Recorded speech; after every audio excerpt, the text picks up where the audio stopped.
नमस्कार, आपके साथ मैं हूं पूजा परमार। आप देख रहे हैं द फैक्ट इंडिया।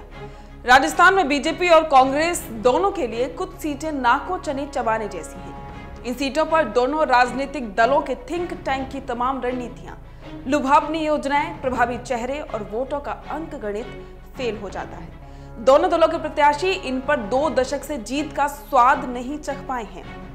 यही वजह है कि राजस्थान की कुछ सीटों पर पिछले 2 दशक में बहुत चौंकाने वाले परिणाम सामने आए हैं और ये बड़े दलों के लिए चुनौती बनी हुई है। आज हम इन्हीं सीटों की बात करेंगे। सबसे पहले बात भरतपुर की कर लेते हैं। ब्रज क्षेत्र की इस महत्वपूर्ण सीट पर भरतपुर के मतदाताओं का मिजाज बदलता रहता है। यहाँ पार्टियों से ज्यादा मायने चेहरों के रहे हैं। 2003 में जब वसुंधरा राजे की लहर में बीजेपी की सरकार बनी थी, तब यहाँ वोटर्स ने इंडियन नेशनल लोकदल से बीजेपी के बागी प्रत्याशी विजय बंसल को जिताया था। बाद में विजय बंसल यहां 2008 और 2013 में बीजेपी के टिकट पर जीते। 2018 में आरएलडी से डॉक्टर सुभाष गर्ग को मतदाताओं ने जिताया। करौली, यहां अजब संयोग है कि प्रदेश में जिस पार्टी की सरकार आती है उसका विधायक इस सीट से नहीं जीत पाता। पिछले चुनाव में कांग्रेस की सरकार बनी, लेकिन यहां से बीएसपी लखन सिंह जीते। 2013 में बीजेपी की सरकार बनने के बावजूद कांग्रेस के टिकट पर दर्शन सिंह जीते। 2008 में कांग्रेस की सरकार बनी, लेकिन बीजेपी से रोहिणी कुमार जीत गई। 2003 में यहां बीएसपी से सुरेश मीणा जीते, तब बीजेपी की सरकार बनी थी। पिछले 4 चुनाव से यहां कांग्रेस बीजेपी से ज्यादा बीएसपी जीती है।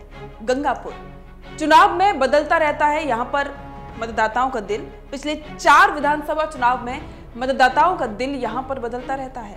उन्होंने 2018 में निर्दलीय प्रत्याशी रामकेश मीणा को जिताया, लेकिन 2013 में पार्टी को तवज्जो दी और यहां से बीजेपी के मान सिंह जीते। 2008 में रामकेश बीएसपी के टिकट पर चुनाव जीतने में सफल रहे। 2003 में यहां से कांग्रेस से दुर्गा प्रसाद चुनाव जीते। अब बात कर लेते हैं कोटपुतली की। पिछले 4 विधानसभा चुनावों से इस सीट पर बीजेपी को जीत नसीब नहीं हुई है। 2003 में भी निर्दलीय सुभाष चंद्रा ने यहां से जीत दर्ज की थी। 2008 में रामस्वरूप कसाना यहां से जीते। राजेंद्र यादव दूसरे नंबर पर रहे। पिछले 2 चुनाव 13 और 2018 से मंत्री राजेंद्र यादव यहां कांग्रेस के टिकट पर जीत दर्ज करते आए हैं। नवलगढ़, 2 दशक पहले 2003 में प्रतिभा सिंह यहां से निर्दलीय चुनाव जीती थी। इसके बाद 2018 और 2013 में कांग्रेस के टिकट से चुनाव लड़कर दूसरे स्थान पर रही। 2008 में यहां से राजकुमार शर्मा बीएसपी के टिकट पर जीती। 2013 में शर्मा का टिकट कटा तो उन्होंने निर्दलीय चुनाव लड़ा और जीत भी हासिल की। 2018 में कांग्रेस के टिकट पर ही शर्मा चुनाव जीते। रामगढ़ और लक्ष्मणगढ़, इस सीट से पिछले चुनाव में कांग्रेस से जौहरी लाल ने जीत दर्ज की। 2013 में एनपीपी से गोलमा देवी जीती। कांग्रेस चौथे स्थान पर खिसक गई।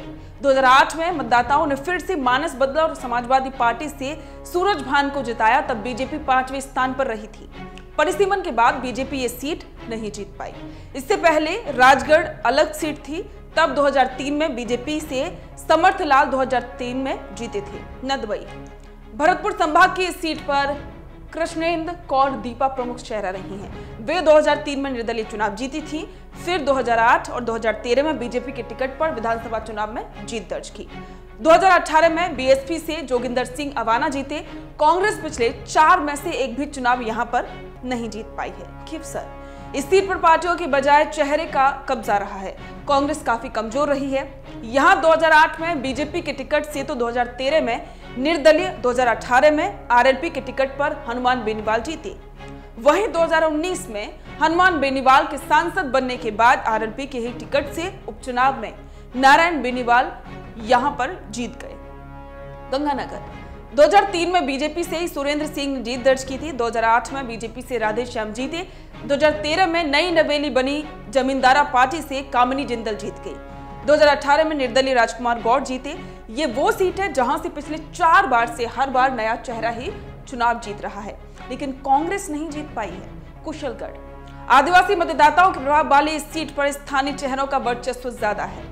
2003 और 2008 में जेडीयू के टिकट पर फतेह सिंह यहां से चुनाव जीते थे। 2013 में बीजेपी के टिकट पर भीमा भाई ने जीत दर्ज की थी। यह भीमा भाई के साथ साथ होर्तिंग खड़िया बड़ा चेहरा रहे हैं। 2003 में और 2013 में उन्हें कांग्रेस ने टिकट दिया लेकिन जीत नहीं पाए। 2018 में कांग्रेस ने टिकट काटा तो उनकी पत्नी रमीला खड़िया निर्दलीय चुनाव जीत गई। थानागाजी 2018 में कांति प्रसाद निर्दलीय जीते, बीजेपी तीसरे और कांग्रेस चौथे स्थान पर रही। 2013 और 8 में बीजेपी से हेम सिंह भड़ाना जीते, कांग्रेस तीसरे स्थान पर रही। 2003 में कांति जीते, बीजेपी दूसरे और कांग्रेस तीसरे नंबर पर रही। महुआ, यहां भी पिछले 4 चुनावों से कांग्रेस नहीं जीत सकी है। 2018 में यहां से ओम प्रकाश हुड्डा निर्दलीय जीते, वहीं 2013 में बीजेपी से यहां जीत हासिल की थी। 2008 में निर्दलीय गोलमा देवी जीती तो जो 2003 में बीजेपी से हरिज्ञान सिंह जीते थे। यहाँ पिछले 4 चुनाव में से 2 बार निर्दलीय और 2 बार बीजेपी की जीत मिली है। भादरा, इस सीट पर पिछले 4 में से 3 चुनाव में गैर बीजेपी कांग्रेस शासित प्रत्याशी जीता है। कांग्रेस एक बार भी नहीं जीत पाई है। टॉप 3 की रेस में आगे नहीं बढ़ी है। 2003 में यहां से डॉक्टर सुरेंद्र चौधरी निर्दलीय लड़े और जीत भी हासिल की। 2008 में चुनाव में जयदीप यहां से निर्दलीय चुनाव लड़े। 2013 में बीजेपी से संजीव कुमार जीते, सीपीएम दूसरे और कांग्रेस 5वें स्थान पर रही। पिछले विधानसभा चुनाव में 2018 में सीपीएम से बलवान पूनिया ने जीत हासिल की। उदयपुर वाटी, कांग्रेस से बर्खास्त होने के बाद हाल ही में शिवसेना में शामिल हुए विधायक राजेंद्र गुढ़ा 2018 में यहां से बीएसपी से जीते। तब बीजेपी से शुभकरण चौधरी दूसरे स्थान पर रहे, कांग्रेस तीसरे पर रही। 2013 में बीएसपी से शुभकरण जीत गए और कांग्रेस के टिकट पर लड़ने वाले गुढ़ा तीसरे स्थान पर रही।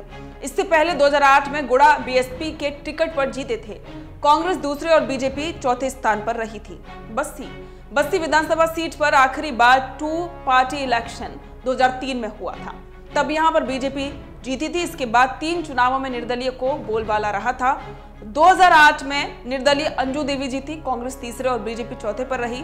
2013 में भी निर्दलीय अंजू देवी जीती थी। 2018 में निर्दलीय लक्ष्मण मीणा जीती, बीजेपी दूसरे और कांग्रेस चौथे स्थान पर रही थी। धोद, 2003 में सीपीएम से अमरा राम तो 2008 में सीपीएम से ही पेमा राम यहां से जीते थे। 2013 में बीजेपी और 2018 में कांग्रेस यहां से जीतने में सफल रही। दोनों बार पेमाराम दूसरे स्थान पर रहे। यहां त्रिकोणीय संघर्ष के कारण प्रत्याशियों को नुकसान हुआ था। अब तो आप समझ ही गए होंगे कि इन सीटों पर प्रत्याशी उतारना बड़ी ही चुनौती है। आपका इस पर विचार कमेंट करके जरूर बताएं। बने रहें द फैक्ट इंडिया के साथ।